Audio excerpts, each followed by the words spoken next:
కువైట్‌లో phone calls, social మీడియాపై Kuwait ప్రభుత్వం నిఘా పెడుతుందా? మరోవైపు ఇద్దరు చిన్నపిల్లలపై జరిగిన దాడి కువైట్‌లో కలకలమైతే రేపుతుంది. అదే సమయంలో కువైట్‌లో భారీ భద్రతా తనిఖీలు జరుగుతున్నాయి. నమస్తే ఫ్రెండ్స్, ఈరోజు ఆగస్టు 15. ఈరోజు కువైట్‌లో అప్డేట్స్ ఎలా ఉన్నాయో చూద్దాం.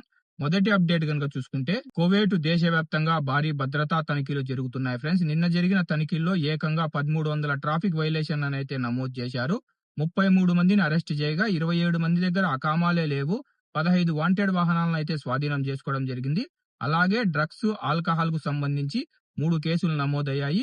స్పీడ్ వయలేషన్ కు సంబంధించి 26 కేసులు నమోదు చేయడం జరిగింది. అలాగే ఒక వ్యక్తి దగ్గర ఆయుధం ఉండడంతో అతనిపై కూడా కేసు నమోదు చేశారు. సెకండ్ అప్డేట్ కనుక చూసుకుంటే, కువైట్‌లో phone calls, social media communication ను మానిటరింగ్ చేసేందుకు కువైట్ ప్రభుత్వం కొత్త సిస్టమ్ తీసుకొచ్చిందని సోషల్ మీడియాలో విపరీతంగా ఫేక్ న్యూస్ స్ప్రెడ్ అవుతున్నాయి. ఈ వార్తలను కువైట్ మినిస్ట్రీ ఆఫ్ ఇంటీరియర్ పూర్తిగా ఖండించింది. ఇలాంటి సమాచారానికి ఎటువంటి ఆధారాలు లేవని కువైట్ మినిస్ట్రీ ఆఫ్ ఇంటీరియర్ అయితే స్పష్టం చేయడం జరిగింది. మూడో అప్డేట్ కనుక చూసుకుంటే, ఒక తల్లి దాడిలో గాయపడిన ఇద్దరు చిన్నారులను కువైట్ తొలి ఉప ప్రధానమంత్రి అయిన షేక్ ఫహాద్ అల్ యూసఫ్ గారు హాస్పిటల్లో పరామర్శించారు. చిన్నారుల ఆరోగ్య పరిస్థితిని డాక్టర్లను అడిగి ఆయనైతే తెలుసుకోవడం జరిగింది.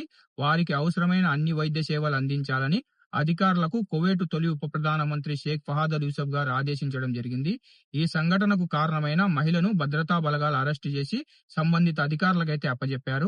నాలుగో అప్డేట్ కనుక చూసుకుంటే, కువైట్‌లోని ఫాహిల్లో కొన్ని ప్రదేశాల్లో విద్యుత్ సరఫరా అయితే నిలిచిపోయింది. ఫాహిల్ ఏ మెయిన్ కన్వర్షన్ స్టేషన్ లో సాంకేతిక లోపాల కారణంగా ఈ అంతరాయం అయితే ఏర్పడింది. సమస్యను త్వరగా సాల్వ్ చేసి విద్యుత్ సరఫరాను తిరిగి ప్రారంభించేందుకు ఎమర్జెన్సీ బృందాలు పనిచేసి 3-4 గంటల్లోనే తిరిగి విద్యుత్ సరఫరానైతే ప్రారంభించడం జరిగింది. ఐదో అప్డేట్ కనుక చూసుకుంటే, ఆగస్టు 14 నుంచి ఆగస్టు 28 వరకు థర్డ్ రింగ్ రోడ్ లోని డెమస్కస్ స్ట్రీట్ పై భాగంలో రోడ్డు పనుల కారణంగా 2 దిశల్లో రోడ్డును పూర్తిగా మూసివేయడం అయితే జరిగింది. ఈ రూట్ లో ట్రావెల్ చేసేవారు మీరు వేరే రూట్ ని ప్లాన్ చేసుకోవడం మంచిది. ఆరో అప్డేట్ కనుక చూసుకుంటే, కువైట్ లోని ఫాహిల్లో ఒక ప్రాంతంలో అక్రమ కార్యకలాపాలు జరుగుతున్నాయని చెప్పేసి ఫిర్యాదు రావడంతో కువైట్ మున్సిపాలిటీ అధికారులు తనిఖీలైతే నిర్వహించారు. ఈ తనిఖీల్లో విద్యుత్ ట్రాన్స్ఫారం పక్కన ఉన్న చెట్లను తొలగించడంతో పాటు అక్కడ ఉన్న క్యాబిన్ ను కూడా తొలగించి మీనా అబ్దుల్లా ప్రాంతానికైతే తరలించడం జరిగింది. ఇవి ఫ్రెండ్స్ ఈ రోజు కువైట్ లో ఉన్న అప్డేట్స్. ఈ అప్డేట్స్ మీకు ఇన్ఫర్మేటివ్ గా అనిపిస్తే వీడియోని లైక్ చేయండి. వీడియోని మర్చిపోకుండా కువైట్ లో ఉన్న మన తెలుగు వాళ్ళందరికీ షేర్ చేయండి. ఇలాగే ప్రతిరోజు కువైట్ తాజా అప్డేట్స్ మీరు మిస్ కాకుండా ఉండాలంటే మన గల్ఫ్ ఎక్స్పర్ట్ తెలుగు ఛానల్ ని సబ్స్క్రైబ్ చేసుకుని బెల్ బటన్ ఆల్లో పెట్టుకోండి.